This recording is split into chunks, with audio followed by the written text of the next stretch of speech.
The book of 2 Kings continued.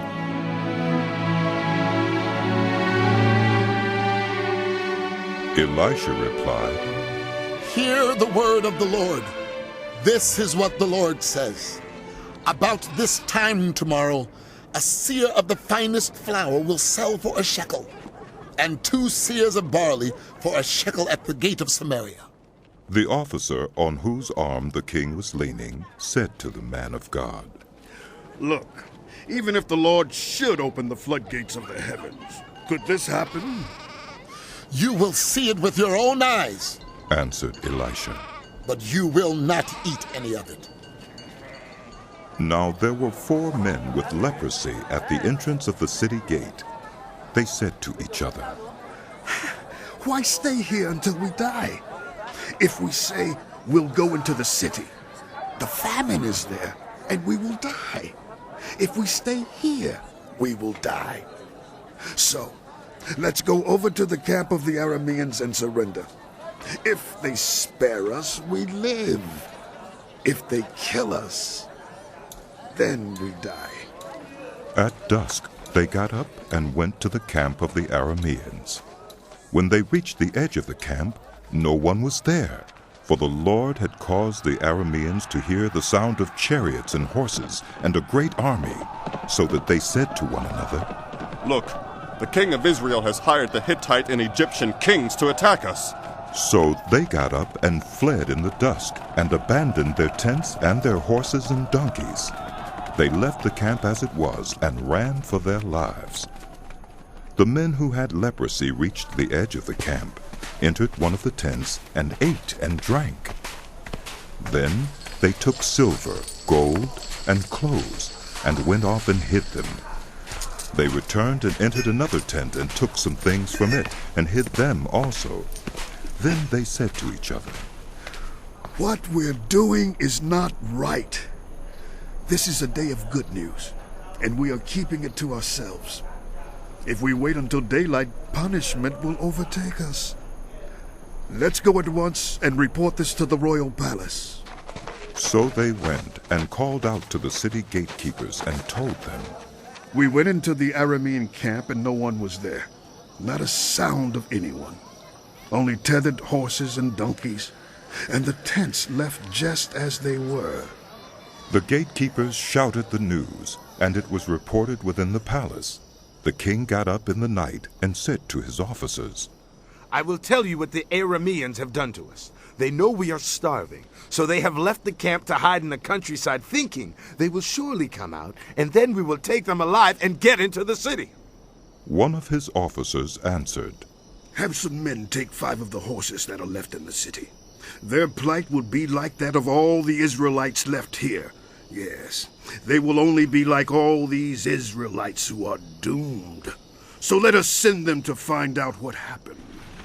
So they selected 2 chariots with their horses, and the king sent them after the Aramean army. He commanded the drivers. Go and find out what has happened. They followed them as far as the Jordan, and they found the whole road strewn with the clothing and equipment the Arameans had thrown away in their headlong flight. So the messengers returned and reported to the king. Then the people went out and plundered the camp of the Arameans. So a seah of the finest flour sold for a shekel, and 2 seahs of barley sold for a shekel, as the Lord had said. Now the king had put the officer on whose arm he leaned in charge of the gate, and the people trampled him in the gateway, and he died, just as the man of God had foretold when the king came down to his house. It happened as the man of God had said to the king. About this time tomorrow, a seah of the finest flour will sell for a shekel, and 2 seahs of barley for a shekel at the gate of Samaria. The officer had said to the man of God, Look, even if the Lord should open the floodgates of the heavens, could this happen? The man of God had replied, You will see it with your own eyes, but you will not eat any of it. And that is exactly what happened to him, for the people trampled him in the gateway, and he died. Now Elisha had said to the woman whose son he had restored to life, Go away with your family and stay for a while wherever you can, because the Lord has decreed a famine in the land that will last 7 years. The woman proceeded to do as the man of God said. She and her family went away and stayed in the land of the Philistines 7 years. At the end of the 7 years, she came back from the land of the Philistines and went to appeal to the king for her house and land. The king was talking to Gehazi, the servant of the man of God, and had said, Tell me about all the great things Elisha has done. Just as Gehazi was telling the king how Elisha had restored the dead to life, the woman whose son Elisha had brought back to life came to appeal to the king for her house and land. Gehazi said, This is the woman, my lord the king, and this is her son, whom Elisha restored to life. The king asked the woman about it, and she told him. Then he assigned an official to her case and said to him, Give back everything that belonged to her, including all the income from her land from the day she left the country until now. Elisha went to Damascus, and Ben-Hadad, king of Aram, was ill. When the king was told, The man of God has come all the way up here. he said to Hazael, Take a gift with you and go to meet the man of God. Consult the Lord through him. Ask him, will I recover from this illness? Hazael went to meet Elisha, taking with him as a gift 40 camel loads of all the finest wares of Damascus. He went in and stood before him and said, Your son, Ben-Hadad, king of Aram, has sent me to ask, Will I recover from this illness? Elisha answered, Go and say to him, You will certainly recover. Nevertheless, the Lord has revealed to me that he will in fact die. He stared at him with a fixed gaze until Hazael was embarrassed. Then the man of God began to weep. Why is my lord weeping? Asked Hazael. Because I know the harm you will do to the Israelites. He answered, You will set fire to their fortified places, kill their young men with the sword, dash their little children to the ground, and rip open their pregnant women. Hazael said, How could your servant, a mere dog, accomplish such a feat? The Lord has shown me that you will become king of Aram. answered Elisha. Then Hazael left Elisha and returned to his master. When Ben-Hadad asked, What did Elisha say to you? Hazael replied, He told me that you would certainly recover. But the next day he took a thick cloth, soaked it in water, and spread it over the king's face, so that he died. Then Hazael succeeded him as king. In the 5th year of Joram, son of Ahab, king of Israel, when Jehoshaphat was king of Judah, Jehoram, son of Jehoshaphat, began his reign as king of Judah. He was 32 years old when he became king, and he reigned in Jerusalem 8 years.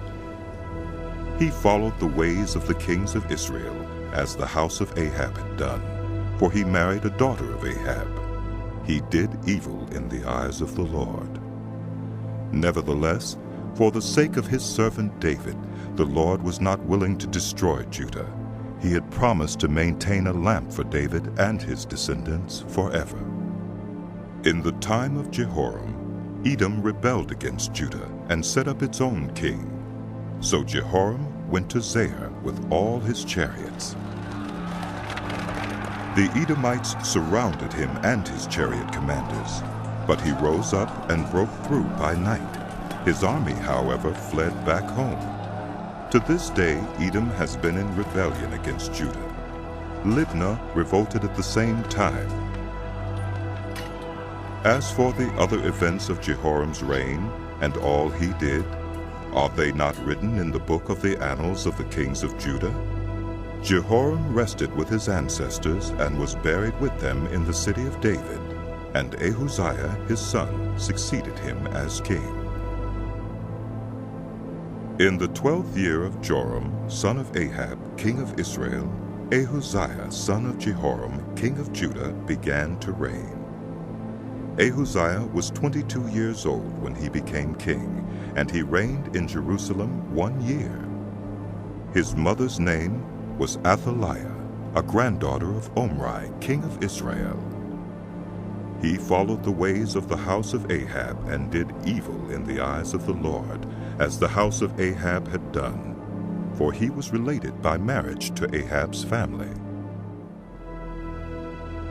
Ahaziah went with Joram, son of Ahab, to war against Hazael, king of Aram, at Ramoth-Gilead. The Arameans wounded Joram, so King Joram returned to Jezreel to recover from the wounds the Arameans had inflicted on him at Ramoth in his battle with Hazael, king of Aram. Then Ahaziah, son of Jehoram, king of Judah, went down to Jezreel to see Joram, son of Ahab, because he had been wounded. The prophet Elisha summoned a man from the company of the prophets and said to him, Tuck your cloak into your belt, take this flask of oil with you, and go to Ramoth-Gilead. When you get there, look for Jehu, son of Jehoshaphat, the son of Nimshi. Go to him, get him away from his companions, and take him into an inner room. Then take the flask and pour the oil on his head, and declare, This is what the Lord says. I anoint you king over Israel. Then open the door and run. Don't delay. So the young prophet went to Ramoth-Gilead. When he arrived, he found the army officers sitting together. I have a message for you, Commander. He said. For which of us? Asked Jehu. For you, Commander. He replied.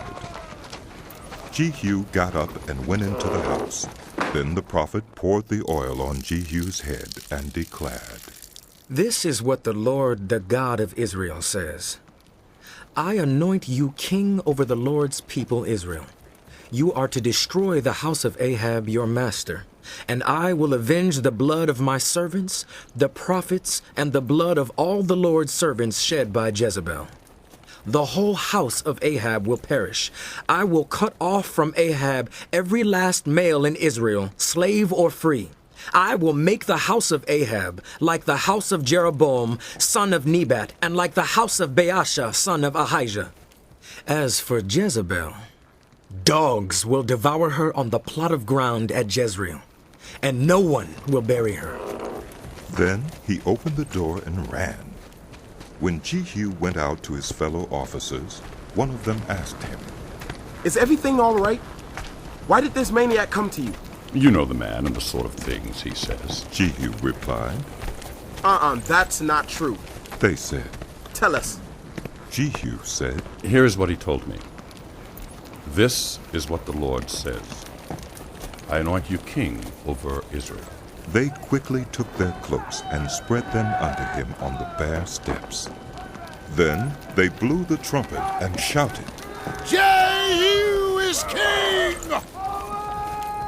So Jehu, son of Jehoshaphat, the son of Nimshi, conspired against Joram.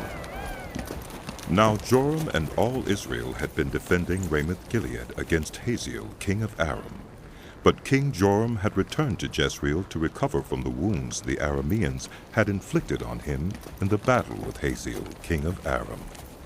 Jehu said, If you desire to make me king, don't let anyone slip out of the city to go and tell the news in Jezreel. Then he got into his chariot and rode to Jezreel, because Joram was resting there and Ahaziah, king of Judah, had gone down to see him. When the lookout standing on the tower in Jezreel saw Jehu's troops approaching, he called out, I see some troops coming! Get a horseman, Joram ordered. Send him to meet them and ask, Do you come in peace? The horseman rode off to meet Jehu and said, This is what the king says. Do you come in peace? What do you have to do with peace? Jehu replied, Fall in behind me. The lookout reported, The messenger has reached them, but he isn't coming back. So the king sent out a second horseman. When he came to them, he said, This is what the king says. Do you come in peace? Jehu replied, What do you have to do with peace? Fall in behind me. The lookout reported. He has reached them, but he isn't coming back either. The driving is like that of Jehu, son of Nimshi. He drives like a maniac. Hitch up my chariot, Joram ordered. And when it was hitched up, Joram, king of Israel, and Ahaziah, king of Judah, rode out, each in his own chariot, to meet Jehu. They met him at the plot of ground that had belonged to Naboth, the Jezreelite. When Joram saw Jehu, he asked, "Have you come in peace, Jehu?" How can there be peace? Jehu replied, As long as all the idolatry and witchcraft of your mother Jezebel abound. Joram turned about and fled, calling out to Ahaziah. "Treachery! Ahaziah!" Then Jehu drew his bow and shot Joram between the shoulders. The arrow pierced his heart, and he slumped down in his chariot. Jehu said to Bidkar, his chariot officer, Pick him up and throw him on the field that belonged to Naboth the Jezreelite. Remember how you and I were riding together in chariots behind Ahab his father, when the Lord spoke this prophecy against him. Yesterday I saw the blood of Naboth and the blood of his sons, declares the Lord, and I will surely make you pay for it on this plot of ground, declares the Lord. Now then, pick him up and throw him on that plot in accordance with the word of the Lord. When Ahaziah, king of Judah, saw what had happened, he fled up the road to Beth-Hagen. Jehu chased him, shouting, Kill him too! They wounded him in his chariot on the way up to Gur, near Ibleam, but he escaped to Megiddo and died there. His servants took him by chariot to Jerusalem and buried him with his ancestors in his tomb in the city of David. In the 11th year of Joram, son of Ahab, Ahaziah had become king of Judah. Then Jehu went to Jezreel. When Jezebel heard about it, she painted her eyes, arranged her hair, and looked out of a window. As Jehu entered the gate, she asked, Have you come in peace, you Zimri? You murderer of your master? He looked up at the window and called out, Who is on my side? Who? 2 or 3 eunuchs looked down at him. Throw her down, Jehu said. So they threw her down, and some of her blood spattered the wall and the horses as they trampled her underfoot. Jehu went in and ate and drank. Take care of that cursed woman, he said, and bury her, for she was a king's daughter. But when they went out to bury her, they found nothing except her skull, her feet, and her hands.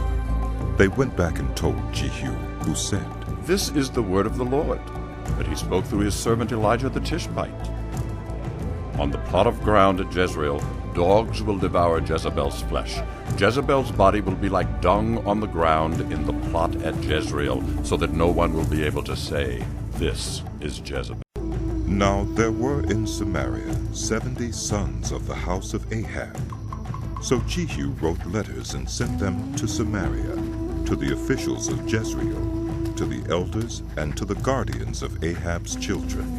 He said, You have your master's sons with you, and you have chariots and horses, a fortified city and weapons. Now as soon as this letter reaches you, choose the best and most worthy of your master's sons, and set him on his father's throne. Then fight for your master's house. But they were terrified and said, If 2 kings could not resist him, how can we? So the palace administrator, the city governor, the elders, and the guardians sent this message to Jehu. We are your servants, and we will do anything you say. We will not appoint anyone as king. You do whatever you think best. Then Jehu wrote them a second letter, saying, If you are on my side and will obey me, take the heads of your master's sons and come to me in Jezreel by this time tomorrow. Now the royal princes, 70 of them, were with the leading men of the city who were rearing them. When the letter arrived, they took the princes and slaughtered all 70 of them. They put their heads in baskets and sent them to Jehu in Jezreel. When the messenger arrived, he told Jehu, They have brought the heads of the princes. Then Jehu ordered, "Put them in 2 piles at the entrance of the city gate until morning." The next morning, Jehu went out. He stood before all the people and said, "You are innocent. It was I who conspired against my master and killed him. But who killed all these? Know then that not a word the Lord has spoken against the house of Ahab will fail. The Lord has done what he announced through his servant Elijah."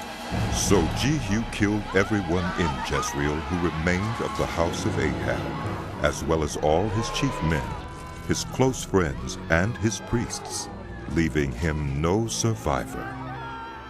Jehu then set out and went toward Samaria. At Beth-Eked of the shepherds, he met some relatives of Ahaziah, king of Judah, and asked, "Who are you?" They said, "We are relatives of Ahaziah, and we have come down to greet the families of the king and of the queen mother."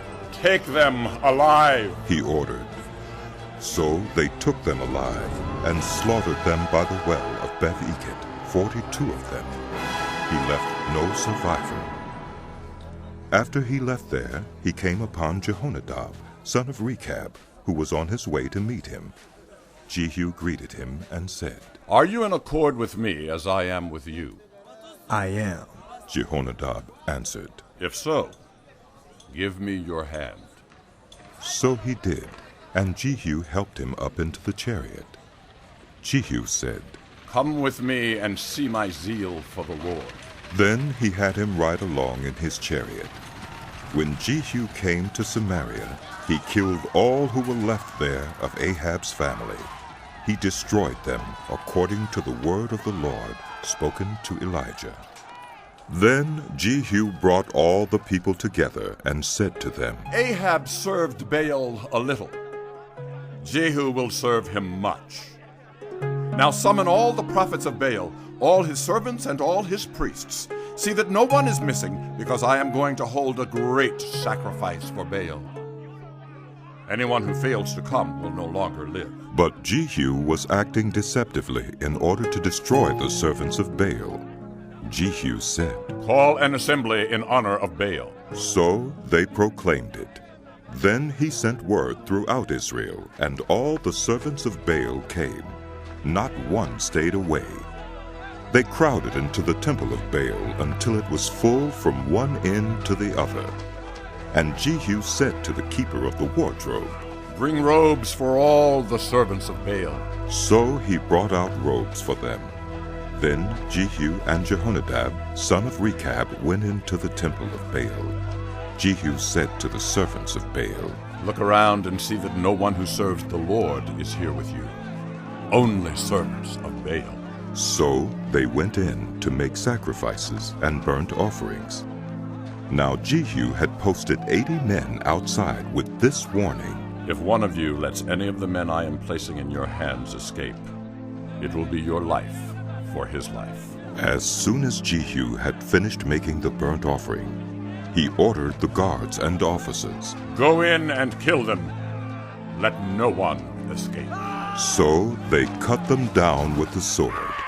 The guards and officers threw the bodies out and then entered the inner shrine of the temple of Baal. They brought the sacred stone out of the temple of Baal and burned it. They demolished the sacred stone of Baal and tore down the temple of Baal, and people have used it for a latrine to this day. So Jehu destroyed Baal worship in Israel. However, he did not turn away from the sins of Jeroboam, son of Nebat, which he had caused Israel to commit, the worship of the golden calves at Bethel and Dan. The Lord said to Jehu, "Because you have done well in accomplishing what is right in my eyes, and have done to the house of Ahab all I had in mind to do, your descendants will sit on the throne of Israel to the 4th generation." Yet Jehu was not careful to keep the law of the Lord, the God of Israel, with all his heart. He did not turn away from the sins of Jeroboam, which he had caused Israel to commit. In those days the Lord began to reduce the size of Israel. Hazael overpowered the Israelites throughout their territory east of the Jordan in all the land of Gilead, the region of Gad, Reuben, and Manasseh, from Aurora by the Arnon Gorge through Gilead to Bashan. As for the other events of Jehu's reign, all he did and all his achievements, are they not written in the book of the annals of the kings of Israel? Jehu rested with his ancestors and was buried in Samaria, and Jehoahaz his son succeeded him as king. The time that Jehu reigned over Israel in Samaria was 28 years. When Athaliah, the mother of Ahaziah, saw that her son was dead, she proceeded to destroy the whole royal family. But Jehosheba, the daughter of King Jehoram and sister of Ahaziah, took Joash, son of Ahaziah, and stole him away from among the royal princes, who were about to be murdered. She put him and his nurse in a bedroom to hide him from Athaliah, so he was not killed. He remained hidden with his nurse at the temple of the Lord for 6 years, while Athaliah ruled the land. In the 7th year, Jehoiada sent for the commanders of the units of 100, the Karites and the guards, and had them brought to him at the temple of the Lord. He made a covenant with them and put them under oath at the temple of the Lord. Then he showed them the king's son. He commanded them, saying, This is what you are to do, you who are in the 3 companies that are going on duty on the Sabbath. 1/3 of you guarding the royal palace, 1/3 at the Sur gate, and 1/3 at the gate behind the guard, who take turns guarding the temple. And you who are in the other 2 companies that normally go off Sabbath duty are all to guard the temple for the king.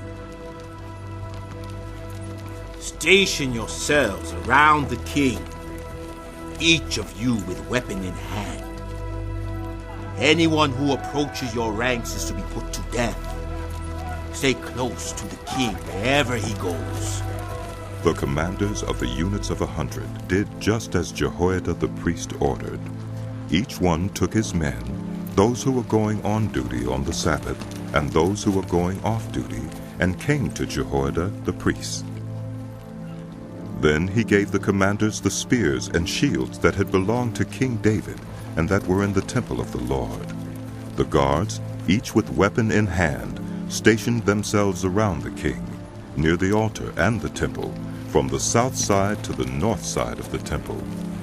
Jehoiada brought out the king's son and put the crown on him. He presented him with a copy of the covenant and proclaimed him king. They anointed him, and the people clapped their hands and shouted, Long live the king! When Athaliah heard the noise made by the guards and the people, she went to the people at the temple of the Lord. She looked, and there was the king standing by the pillar, as the custom was. The officers and the trumpeters were beside the king, and all the people of the land were rejoicing and blowing trumpets. Then Athaliah tore her robes and called out, Treason! Treason! Jehoiada the priest ordered the commanders of units of 100, who were in charge of the troops, Bring her out between the ranks, and put to the sword anyone who follows her. For the priest had said, She must not be put to death in the temple of the Lord. So they seized her as she reached the place where the horses enter the palace grounds, and there she was put to death. Jehoiada then made a covenant between the Lord and the king and people, that they would be the Lord's people. He also made a covenant between the king and the people. All the people of the land went to the temple of Baal and tore it down. They smashed the altars and idols to pieces and killed Mattan, the priest of Baal, in front of the altars. Then Jehoiada the priest posted guards at the temple of the Lord. He took with him the commanders of hundreds, the Karites, the guards, and all the people of the land, and together they brought the king down from the temple of the Lord and went into the palace, entering by way of the gate of the guards. The king then took his place on the royal throne. all the people of the land rejoiced, and the city was calm, because Athaliah had been slain with the sword at the palace. Joash was 7 years old when he began to reign. In the 7th year of Jehu, Joash became king, and he reigned in Jerusalem 40 years. His mother's name was Zibiah. She was from Beersheba. Joash did what was right in the eyes of the Lord all the years Jehoiada the priest instructed him. The high places, however, were not removed. The people continued to offer sacrifices and burn incense there. Joash said to the priests, "Collect all the money that is brought as sacred offerings to the temple of the Lord, the money collected in the census, the money received from personal vows, and the money brought voluntarily to the temple. Let every priest receive the money from one of the treasurers. Then use it to repair whatever damage is found in the temple." But by the 23rd year of King Joash, the priests still had not repaired the temple. Therefore King Joash summoned Jehoiada the priest and the other priests and asked them, "Why aren't you repairing the damage done to the temple? Take no more money from your treasurers, but hand it over for repairing the temple." The priests agreed that they would not collect any more money from the people and that they would not repair the temple themselves. Jehoiada the priest took a chest and bored a hole in its lid. He placed it beside the altar on the right side as one enters the temple of the Lord. The priests who guarded the entrance put into the chest all the money that was brought to the temple of the Lord. Whenever they saw that there was a large amount of money in the chest, the royal secretary and the high priest came, counted the money that had been brought into the temple of the Lord, and put it into bags. When the amount had been determined, they gave the money to the men appointed to supervise the work on the temple. With it, they paid those who worked on the temple of the Lord, the carpenters and builders, the masons and stone cutters. They purchased timber and blocks of dressed stone for the repair of the temple of the Lord, and met all the other expenses of restoring the temple. The money brought into the temple was not spent for making silver basins, wick trimmers, sprinkling bowls, trumpets, or any other articles of gold or silver for the temple of the Lord. It was paid to the workers, who used it to repair the temple. They did not require an accounting from those to whom they gave the money to pay the workers, because they acted with complete honesty. The money from the guilt offerings and sin offerings was not brought into the temple of the Lord. It belonged to the priests. About this time Hazael, king of Aram, went up and attacked Gath and captured it. Then he turned to attack Jerusalem. But Joash, king of Judah, took all the sacred objects dedicated by his predecessors, Jehoshaphat, Jehoram, and Ahaziah, the kings of Judah, and the gifts he himself had dedicated, and all the gold found in the treasuries of the temple of the Lord, and of the royal palace, and he sent them to Hazael, king of Aram, who then withdrew from Jerusalem. As for the other events of the reign of Joash, and all he did, are they not written in the book of the annals of the kings of Judah? His officials conspired against him and assassinated him at Beth Millo, on the road down to Silla. The officials who murdered him were Jozabad, son of Shimeath, and Jehozabad, son of Shomer. He died and was buried with his ancestors in the city of David, and Amaziah, his son, succeeded him as king. In the 23rd year of Joash, son of Ahaziah, king of Judah, Jehoahaz, son of Jehu, became king of Israel in Samaria, and he reigned 17 years. He did evil in the eyes of the Lord by following the sins of Jeroboam, son of Nebat, which he had caused Israel to commit, and he did not turn away from them. So the Lord's anger burned against Israel, and for a long time he kept them under the power of Hazael, king of Aram, and Ben-Hadad, his son. Then Jehoahaz sought the Lord's favor, and the Lord listened to him, for he saw how severely the king of Aram was oppressing Israel. the Lord provided a deliverer for Israel, and they escaped from the power of Aram. So the Israelites lived in their own homes as they had before. But they did not turn away from the sins of the house of Jeroboam, which he had caused Israel to commit. They continued in them. Also, the Asherah pole remained standing in Samaria. Nothing had been left of the army of Jehoahaz except 50 horsemen, 10 chariots, and 10,000 foot soldiers, for the king of Aram had destroyed the rest and made them like the dust at threshing time. As for the other events of the reign of Jehoahaz, all he did and his achievements, are they not written in the book of the annals of the kings of Israel? Jehoahaz rested with his ancestors and was buried in Samaria, and Jehoash, his son, succeeded him as king. In the 37th year of Joash, king of Judah, Jehoash, son of Jehoahaz, became king of Israel in Samaria, and he reigned 16 years. He did evil in the eyes of the Lord, and did not turn away from any of the sins of Jeroboam, son of Nebat, which he had caused Israel to commit. He continued in them. As for the other events of the reign of Jehoash, all he did and his achievements, including his war against Amaziah, king of Judah, are they not written in the book of the annals of the kings of Israel? Jehoash rested with his ancestors, and Jeroboam succeeded him on the throne.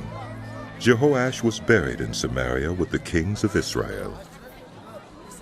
Now Elisha was suffering from the illness from which he died. Jehoash, king of Israel, went down to see him and wept over him. My father! My father! He cried. The chariots and horsemen of Israel. Elisha said, Get a bow and some arrows. And he did so. Take the bow in your hands, he said to the king of Israel. When he had taken it, Elisha put his hands on the king's hands. Open the east window, he said, and he opened it. Shoot, Elisha said, and he shot. The Lord's arrow of victory, the arrow of victory over Aram. Elisha declared, You will completely destroy the Arameans at Aphek. Then he said, Take the arrows. And the king took them. Elisha told him, Strike the ground. He struck it 3 times and stopped. The man of God was angry with him and said, You should have struck the ground 5 or 6 times. Then you would have defeated Aram and completely destroyed it. But now you will defeat it only 3 times. Elisha died and was buried. Now Moabite raiders used to enter the country every spring. Once, while some Israelites were burying a man, suddenly they saw a band of raiders, so they threw the man's body into Elisha's tomb. When the body touched Elisha's bones, the man came to life and stood up on his feet. Hazael, king of Aram, oppressed Israel throughout the reign of Jehoahaz. But the Lord was gracious to them and had compassion and showed concern for them because of his covenant with Abraham, Isaac, and Jacob. To this day he has been unwilling to destroy them or banish them from his presence. Hazael, king of Aram, died, and Ben-Hadad, his son, succeeded him as king. Then Jehoash, son of Jehoahaz, recaptured from Ben-Hadad, son of Hazael, the towns he had taken in battle from his father Jehoahaz. 3 times Jehoash defeated him, and so he recovered the Israelite towns. In the 2nd year of Jehoash, son of Jehoahaz, king of Israel, Amaziah, son of Joash, king of Judah, began to reign. He was 25 years old when he became king, and he reigned in Jerusalem 29 years. His mother's name was Jehoaddan. She was from Jerusalem. He did what was right in the eyes of the Lord, but not as his father David had done. In everything he followed the example of his father Joash. The high places, however, were not removed. The people continued to offer sacrifices and burn incense there. After the kingdom was firmly in his grasp, he executed the officials who had murdered his father, the king. Yet he did not put the children of the assassins to death, in accordance with what is written in the book of the law of Moses, where the Lord commanded. Parents are not to be put to death for their children, nor children put to death for their parents. Each of you will die for your own sin. He was the one who defeated 10,000 Edomites in the Valley of Salt and captured Selah in battle, calling it Joktheel, the name it has to this day. Then Amaziah sent messengers to Jehoash, son of Jehoahaz, the son of Jehu, king of Israel, with the challenge. Come, meet me face to face. But Jehoash, king of Israel, replied to Amaziah, king of Judah. A thistle in Lebanon sent a message to a cedar in Lebanon. Give your daughter to my son in marriage. Then a wild beast in Lebanon came along and trampled the thistle underfoot. You have indeed defeated Edom. Now you are arrogant. Glory in your victory, but stay at home. Why ask for trouble and cause your own downfall, and that of Judah also? Amaziah, however, would not listen. So Jehoash, king of Israel, attacked. He and Amaziah, king of Judah, faced each other at Beth-Shemesh in Judah. Judah was routed by Israel, and every man fled to his home. Jehoash, king of Israel, captured Amaziah, king of Judah, the son of Joash, the son of Ahaziah, at Beth-Shemesh. Then Jehoash went to Jerusalem and broke down the wall of Jerusalem from the Ephraim gate to the corner gate, a section about 400 cubits long. He took all the gold and silver and all the articles found in the temple of the Lord and in the treasuries of the royal palace. He also took hostages and returned to Samaria. As for the other events of the reign of Jehoash, what he did and his achievements, including his war against Amaziah, king of Judah, are they not written in the book of the annals of the kings of Israel? Jehoash rested with his ancestors and was buried in Samaria with the kings of Israel, and Jeroboam his son succeeded him as king. Amaziah, son of Joash, king of Judah, lived for 15 years after the death of Jehoash, son of Jehoahaz, king of Israel. As for the other events of Amaziah's reign, are they not written in the book of the annals of the kings of Judah? They conspired against him in Jerusalem, and he fled to Lachish, but they sent men after him to Lachish and killed him there. He was brought back by horse and was buried in Jerusalem with his ancestors in the city of David. Then all the people of Judah took Azariah, who was 16 years old, and made him king in place of his father Amaziah. He was the one who rebuilt Elath and restored it to Judah after Amaziah rested with his ancestors.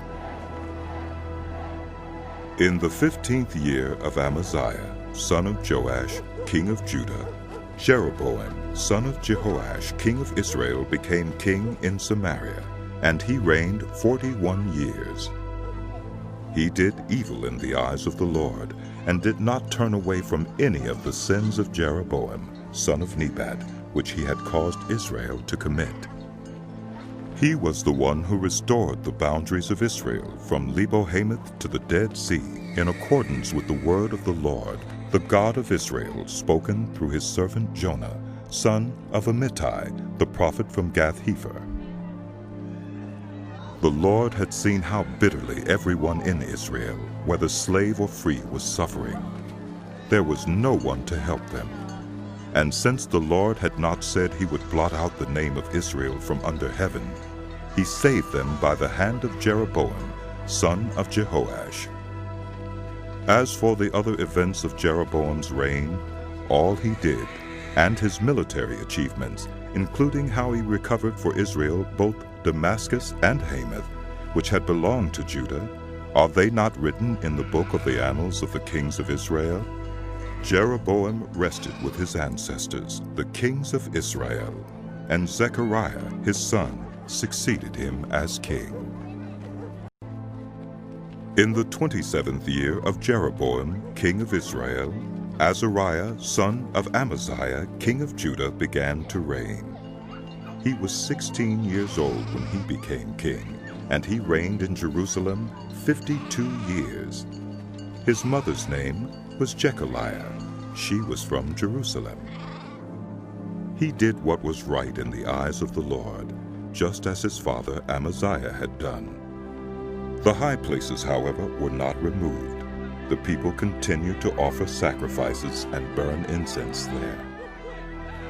The Lord afflicted the king with leprosy until the day he died, and he lived in a separate house. Jotham, the king's son, had charge of the palace and governed the people of the land. As for the other events of Azariah's reign and all he did, are they not written in the book of the annals of the kings of Judah? Azariah rested with his ancestors and was buried near them in the city of David, and Jotham his son succeeded him as king. In the 38th year of Azariah, king of Judah, Zechariah, son of Jeroboam, became king of Israel in Samaria, and he reigned 6 months. He did evil in the eyes of the Lord, as his predecessors had done. He did not turn away from the sins of Jeroboam, son of Nebat, which he had caused Israel to commit. Shallum, son of Jabesh, conspired against Zechariah. He attacked him in front of the people, assassinated him, and succeeded him as king. The other events of Zechariah's reign are written in the book of the annals of the kings of Israel. So the word of the Lord spoken to Jehu was fulfilled. Your descendants will sit on the throne of Israel to the 4th generation. Shallum, son of Jabesh, became king in the 39th year of Uzziah, king of Judah, and he reigned in Samaria 1 month. Then Menahem, son of Gadai, went from Tirzah up to Samaria. He attacked Shallum, son of Jabesh, in Samaria, assassinated him, and succeeded him as king. The other events of Shallum's reign and the conspiracy he led are written in the book of the annals of the kings of Israel. At that time, Menahem, starting out from Tirzah, attacked Tifsah and everyone in the city and its vicinity, because they refused to open their gates. He sacked Tifsah and ripped open all the pregnant women. In the 39th year of Azariah, king of Judah, Menahem, son of Gadai, became king of Israel, and he reigned in Samaria 10 years. He did evil in the eyes of the Lord.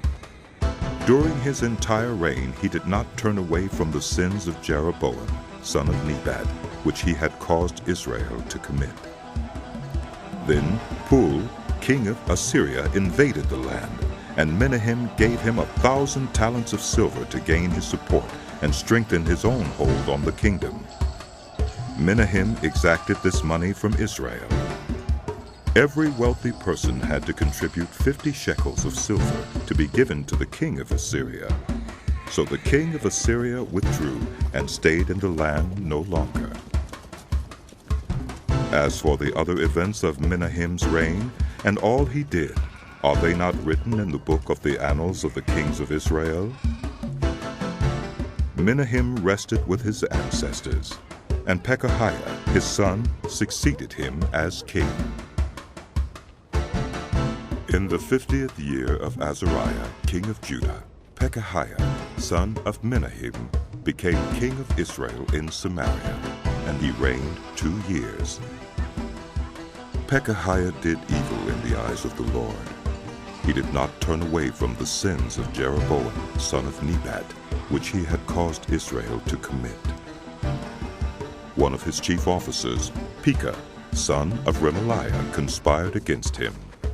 Taking 50 Gileadites with him, he assassinated Pekahiah along with Argob and Ariah in the citadel of the royal palace at Samaria. So Pekah killed Pekahiah and succeeded him as king. The other events of Pekahiah's reign and all he did are written in the book of the annals of the kings of Israel. In the 52nd year of Azariah, king of Judah, Pekah, son of Remaliah, became king of Israel in Samaria, and he reigned 20 years. He did evil in the eyes of the Lord. He did not turn away from the sins of Jeroboam, son of Nebat, which he had caused Israel to commit. In the time of Pekah, king of Israel, Tiglath-Pileser, king of Assyria, came and took Ijon, Abel-Beth-Maachah, Genoa, Kedesh, and Hazor. He took Gilead and Galilee, including all the land of Naphtali, and deported the people to Assyria. Then Hoshea, son of Elah, conspired against Pekah, son of Remaliah. He attacked and assassinated him, and then succeeded him as king in the 20th year of Jotham, son of Uzziah. As for the other events of Pekah's reign and all he did, are they not written in the book of the annals of the kings of Israel? In the 2nd year of Pekah, son of Remaliah, king of Israel, Jotham, son of Uzziah, king of Judah, began to reign. He was 25 years old when he became king, and he reigned in Jerusalem 16 years.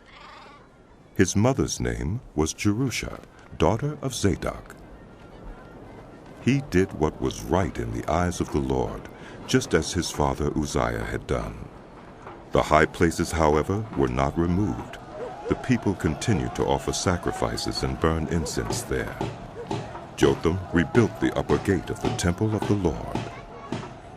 As for the other events of Jotham's reign, and what he did, are they not written in the book of the annals of the kings of Judah? In those days the Lord began to send Rezin, king of Aram, and Pekah, son of Remaliah, against Judah. Jotham rested with his ancestors and was buried with them in the city of David, the city of his father, and Ahaz, his son, succeeded him as king. In the 17th year of Pekah, son of Remaliah, Ahaz, son of Jotham, king of Judah, began to reign. Ahaz was 20 years old when he became king, and he reigned in Jerusalem 16 years. Unlike David his father, he did not do what was right in the eyes of the Lord his God. He followed the ways of the kings of Israel, and even sacrificed his son in the fire, engaging in the detestable practices of the nations the Lord had driven out before the Israelites.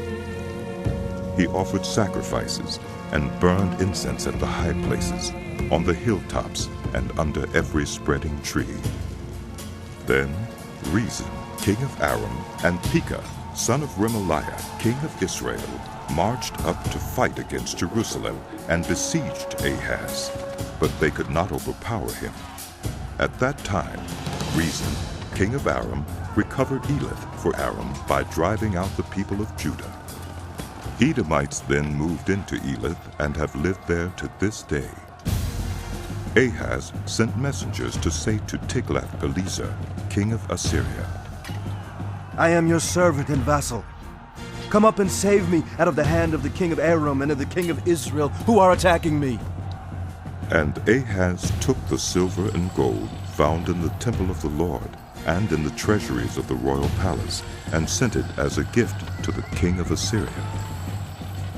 The king of Assyria complied by attacking Damascus and capturing it.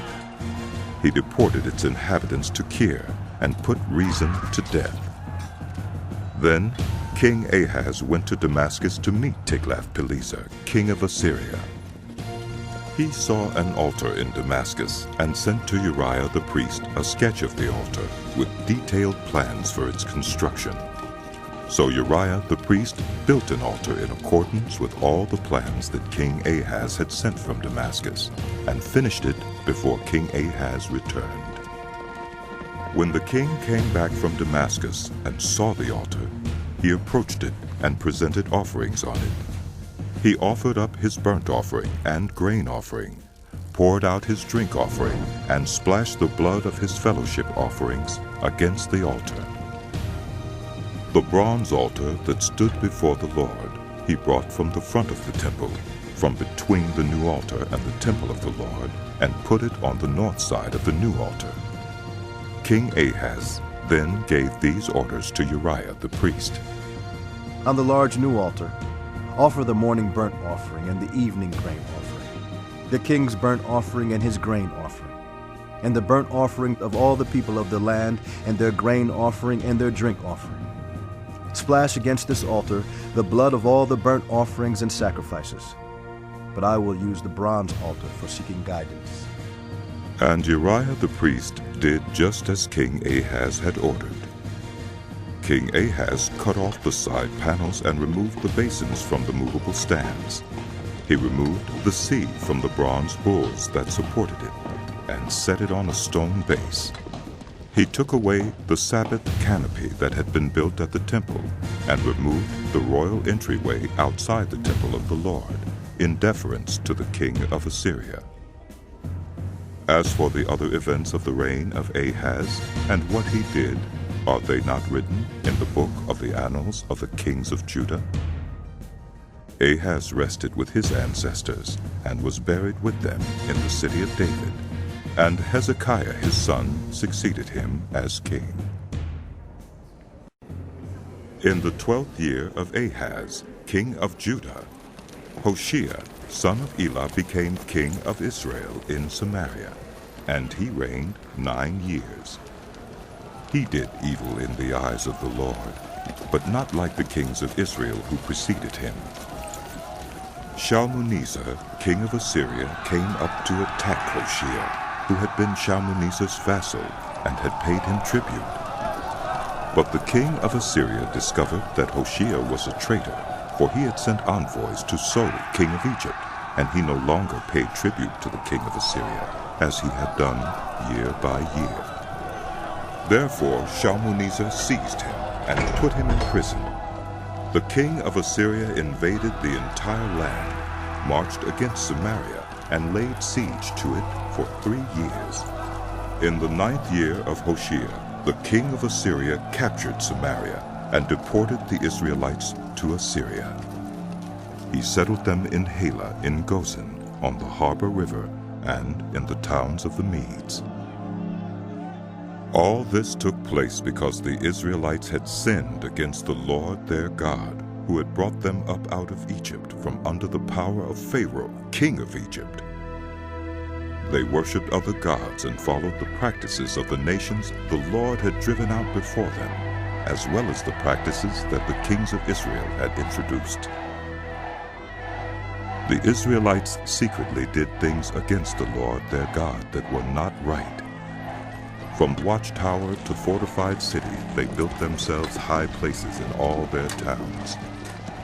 They set up sacred stones and Asherah poles on every high hill and under every spreading tree. At every high place they burned incense, as the nations whom the Lord had driven out before them had done. They did wicked things that aroused the Lord's anger. They worshipped idols, though the Lord had said, "You shall not do this." The Lord warned Israel and Judah through all his prophets and seers. Turn from your evil ways. Observe my commands and decrees in accordance with the entire law that I commanded your ancestors to obey, and that I delivered to you through my servants, the prophets.